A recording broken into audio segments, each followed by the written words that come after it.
Alright, so the Super Bowl is over. Football season is officially in the past. We are now heading towards baseball season. I can feel it. You guys can expect a lot more frequent uploads. I know I haven't been uploading as much lately. I've been very, very busy. Thanks to you guys, a lot of opportunities might be coming my way, and I really appreciate that. And if you're not already a subscriber, make sure you do subscribe now. This is the #1 channel on the platform for Yankees content. So with baseball season approaching, we're going to be taking a look at some stat predictions, stat projections. Now, these aren't my projections. These are courtesy of Steamer. Now, long story short, Steamer is one of the most respected projection systems out there. So all the stats you guys see in this video is coming from them. Now, we're not going to be going over every single player on the 25-man roster. That would just get hectic and repetitive. But we are going to be taking a look at 5 key position players and then one pitcher at the end who I'm sure you guys are all very excited to see pitch in pinstripes in 2020. So yeah, with that all out of the way, let's get into the video, starting off with 2019 MVP candidate DJ Lemahieu. Alright, so of course DJ's coming off an MVP caliber campaign where he hit .327 with a .375 on base, slugged .518, hit 26 home runs, had a .136 weighted runs created plus. He was terrific for the Yankees in 2019, easily the team MVP.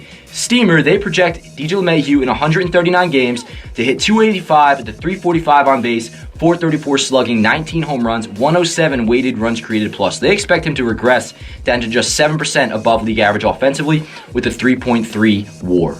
And one thing to keep in mind here, guys, is that any projection site, whether it's Steamer or anybody else, they usually tend to lowball. Whether it's win totals for a team or a player's stats, they usually tend to go on the lower side. They'll lowball player stats. So this isn't saying DJ LeMahieu's going to regress that much. And it still would be a nice season for him. A .345 on base, a 107 weighted runs created plus, a 3.3 WAR. That's still solid. But this isn't saying that DJ was a fluke in 2019. So don't get that from any of these players. This doesn't mean this is what they're going to do. This is just what they project them to do.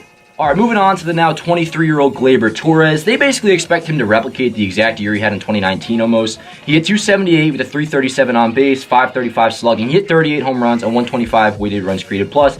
They basically expect him to replicate that same season. In 150 games, they have him hitting .272, .339 on base, .509 slugging, 34 homers, 120 weighted runs created plus, and a 3.5 WAR. Glaber Torres is one of those players that, yeah, even though he had a nice 2019 season, and he really did, there are a lot of things I want to see him improve on. I don't want to say a lot, but there are some things.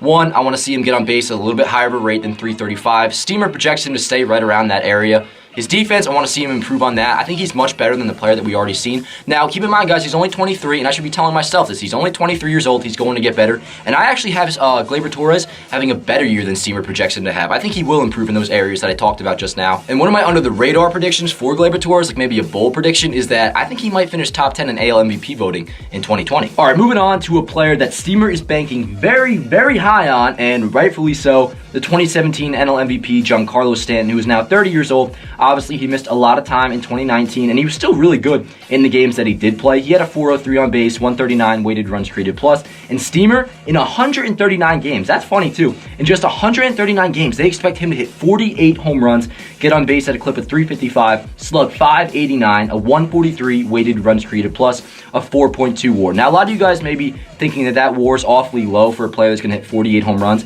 Keep in mind, Stan's going to see a lot of time at DH this year, most likely, so he's not going to be having any fielding WAR or anything to contribute to his overall season WAR, so don't be concerned about that number right there. But yeah, I'm sure a lot of the Stanton haters are going nuts in the comments right now. He gets an unbelievable amount of hate. I don't know why. Yeah, he wasn't healthy in 2019, but don't act like he's some injury-prone bum. When this guy is on the field, he is an elite superstar, and I very well could see him hitting 48 home runs. I feel stupid saying that. The guy hit 59 home runs literally 3 years ago. And I gotta say, besides Aaron Judge and Gerrit Cole, Giancarlo Stanton, he's the player that I am most excited to see in 2020. He's going to have an unbelievable year as long as he can just stay healthy. All right, speaking of Aaron Judge, we're gonna move on to him now. Now, of course, Judge missed some time as well in 2019. Still was really, really good. Steamer, though, they project him to regress a little bit, which surprises me. They expect his on-base to go down to .372, which would be the lowest mark of his career. Same with his slugging. That would be the lowest mark of his career. Still expect him to hit 41 home runs, be 34% above league average offensively, and have a 5.3 WAR. It's a little bit confusing because Judge in 102 games in 2019 had a 5.4 WAR, and they expect him to have a less WAR in 150 games this year. So that doesn't really make all that much sense to me. But once again, guys, keep in mind, projection sites always lowball. Besides Giancarlo Stanton, it seems, but keep in mind, they always lowball, so don't be alarmed about this. And that's in general with all these predictions. Don't put too much stock into these. I'm really just making this video because it's a fun video to make, see what they think guys are going to do in 2020, but don't take it with a grain of salt, you know what I'm saying? All right, so for the 5th and final position player, here is Gio Urshela. Now, of course, Gio had a breakout year in 2019. Had a 355 on base, hit 314, slugged 534, 132 weighted runs created plus, hit 21 home runs, 3.1 WAR. Gio Urshela was absolutely unbelievable in 2019. Steamer, though, they think it was a fluke. 136 games, here's what they project him to do. 311 on base percentage, 428 slugging. Still expect him to hit 18 home runs though, but guys, look at that 93 weighted runs created plus. They are expecting Gio Urshela to be a below league average offensive player. Now, I can see it now. A lot of you guys are probably freaking out. This isn't that unrealistic. We don't know what kind of player Gio Urshela is, and I know I'm not the biggest Miguel Andujar fan, but I think that's what makes Andujar valuable. In the case where Urshela is a fluke, and in the case where he just really isn't that great of a player, we do have Miguel Andujar waiting in the balance. So this wouldn't be the worst situation in the world. Obviously, as you guys know, I want to see Miguel Andujar at DH. I don't want to see him anywhere close to third base. But if it has to happen, hopefully he improves on his defense. But yeah, is Gio Urshela going to be a fluke? I don't know. But would I be surprised? No, I really wouldn't.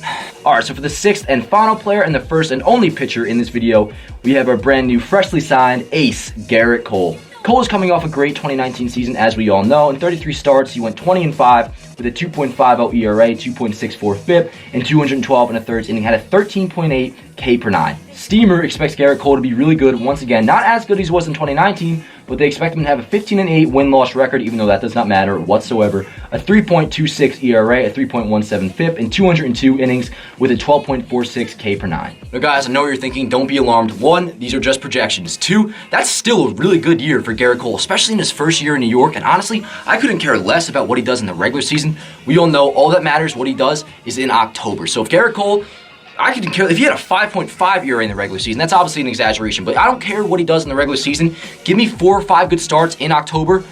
Give me a World Series title. That is all that matters. Gerrit Cole, though, he's going to have a great year in 2020, guys. Don't be alarmed. He's going to be an absolute ace for us. And still, those are really good numbers that Steamer projects him to have. Moral of the story is that Gerrit Cole is going to win the World Series for the Yankees in 2020. And I feel like I'm rambling in this video, but sorry, my ADHD is going crazy right now. Anyways, that's going to do it for this video, guys. Hope you all enjoyed.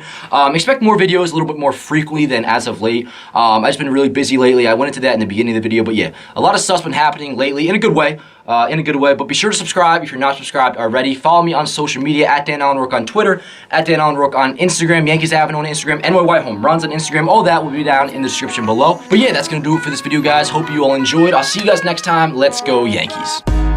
Her body's gold like September. She burns through the night like an ember. And all those things we try forgetting, I remember. But we say we all fine, we all fine. Sunny day dreams and we up now. Vodka lemonade, I serve it up, it goes down. 75 degrees in a dope sound. All you need to live fine, to live fine. A little sunshine, cause she needed a dose of rainfall in the evening.